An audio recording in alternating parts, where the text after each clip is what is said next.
बात करेंगे इस वीडियो में एडसेंस के बारे में, गूगल एडसेंस के बारे में, आपके ब्लॉगर पर या फिर आपके वर्डप्रेस पर। अब आपको एडसेंस क्यों नहीं मिल रहा। सबसे पहले आप अगर ब्लॉगिंग कर रहे हो ना, अगर आप इनमें से कुछ चीज़ें कर रहे हो, मैं जो चीज़ें मैं आपको यहाँ पर बताने वाला हूँ, अगर उनमें से कुछ चीज़ें आप कर रहे हो तो देखो ब्लॉगिंग आपके लिए ही नहीं, ब्लॉगिंग छोड़ दो। सबसे पहली चीज़, आपने ब्लॉगिंग स्टार्ट कर दी किसी का अर्निंग प्रूफ देखकर या फिर किसी का जो एडसेंस का रिपोर्ट है वो देखने के बाद आपको अच्छा लगा, आपको मोटिवेशन आ गया, हमें भी इतना पैसा अर्न करना है, उसके बाद में आपने जो ब्लॉगिंग है वो स्टार्ट कर दी। मोस्ट ऑफ द लोगों का यही इशू है कि वो जो है ना अर्निंग प्रूफ्स देखने के बाद ही ब्लॉगिंग स्टार्ट कर रहे हैं। एंड आज तक मुझे जिन लोगों ने मैसेज किया था ना व्हाट्सएप पर, उन लोगों का बस सबसे पहले यही सवाल था कि यार एडसेंस किस तरीके से ले ब्लॉगर पर। देखो ब्लॉगिंग से लोग काफ़ी सारा पैसा कमा रहे हैं, बट ये ओवर द नाइट वाला गेम नहीं है। इसमें आपको टाइम देना है, काफ़ी टाइम लेता है ब्लॉगिंग, पेशेंस रखने होते हैं। आपके पास पेशेंस ही नहीं है। अगर आपके पास पेशेंस नहीं है तो ब्लॉगिंग आपके लिए नहीं है। आज जो लोग ब्लॉगिंग थ्रू लाखों में कमा रहे हैं ना, उन्होंने स्टार्ट किया था कुछ साल पहले, 1-2 महीने की ये चीज़ नहीं है।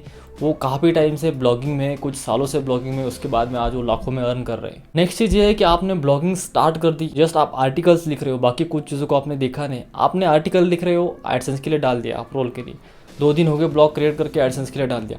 इससे आपको एडसेंस ही नहीं मिलेगा, आप कभी अर्निंग भी नहीं करोगे। बिना सोचे इसे किस तरीके से वर्क करता है, इंडेक्सिंग चीज़ क्या होती है, कीवर्ड्स को किस तरीके से हमें रिसर्च करना है, किस तरीके से आर्टिकल्स को लिखना है, ये चीज़ें आपको अभी तक पता नहीं है। आपने 1-2 दिन हो गया एडसेंस के लिए आप रोल के लिए डाल दिया। अब ना तो आपको एडसेंस मिलेगा, ना तो आप कभी ब्लॉगिंग थ्रू अर्निंग कर पाओगे। ब्लॉगिंग में सीखना काफ़ी ज़्यादा ज़रूरी है। एडसेंस आपका बाय प्रोडक्ट है, मैं आपको अभी बताता हूँ।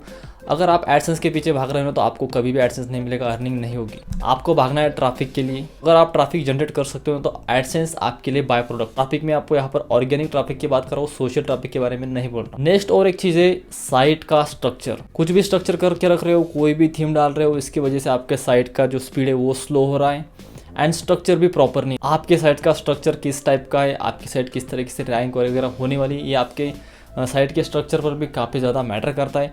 कौन कौन से पेजेस आपने लगा के रखे, कौन कौन से पेजेस में 404 एरर वगैरह आ रहा है, ये सभी चीज़ें आपको देखना काफ़ी ज़्यादा इंपॉर्टेंट है। और एक नेक्स्ट चीज़ ये है कि आप मिक्स कंटेंट डाल रहे हो, कभी किसी लैंग्वेज में, कि कभी हिंदी में, कभी इंग्लिश में, कभी मराठी में।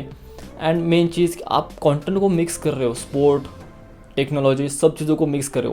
इनिशियली अगर आपको एडसेंस चाहिए, एडसेंस ना बोलूँ मैं, अगर यहाँ पर बोलूँगा, अगर आपको ट्रैफिक चाहिए तो आपको किसी एक ही निश पर काम करना है। अगर आपके पास ट्रैफिक है तो आप एडसेंस इजीली ले सकते हो, एंड अगर आपके पास ट्रैफिक नहीं है तो आप एडसेंस भी नहीं ले सकते हो। एंड अगर मिल भी गया तो आपको कोई भी यूज़ नहीं, अगर आपके पास ट्रैफिक ही नहीं है तो। देखो अगर आप सोशल ट्रैफिक को डिलीवर करते हो तो अब गूगल काफ़ी ज़्यादा स्मार्ट हो चुका है, सोशल ट्रैफिक को डिटेक्ट कर लेता है, एंड सोशल ट्रैफिक में एक ना एक दिन आपका एडसेंस डेफिनेटली बैन हो जाएगा। इसके लिए कीवर्ड रिसर्च करो प्रॉपर एक ही निश पर काम करो, मिक्स कंटेंट मत लिखो। इस टाइम चल रहा है चैट जीपीटी पर लोग आ रहे हैं, कुछ भी स्पिन कंटेंट वगैरह कर रहे हैं, वहाँ पर कुछ कीवर्ड्स डाल रहे हैं, उस पर कंटेंट जनरेट कर रहे हैं, उसको स्पिन कर रहे हैं एंड गूगल पर पोस्ट कर दे रहे। देखो अब ये चीज़ें ना काफ़ी ज़्यादा पुरानी हो चुकी है, अब ये वर्क नहीं करेगा।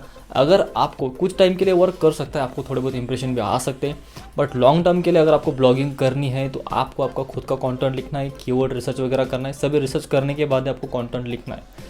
अगर आप शॉर्ट टर्म के लिए कर रहे हो, कुछ दिनों के लिए, तो कर सकते हो, एक्सपेरिमेंट्स डेफिनेटली कर सकते हो। बट अगर आप ये सोच रहे हो कि चैट जीपीटी से हमारा काम चल जाएगा, ये नहीं होने वाला। जो स्पिनर है ना, कंटेंट स्पिनर, तो उनको तो यूज ही मत करो। कंटेंट राइटर एंड ब्लॉगर, इन दोनों में डिफरेंस है। अगर आप कोई कंटेंट लिख रहे हो ना, तो इसका मतलब ये नहीं कि आप ब्लॉगर हो।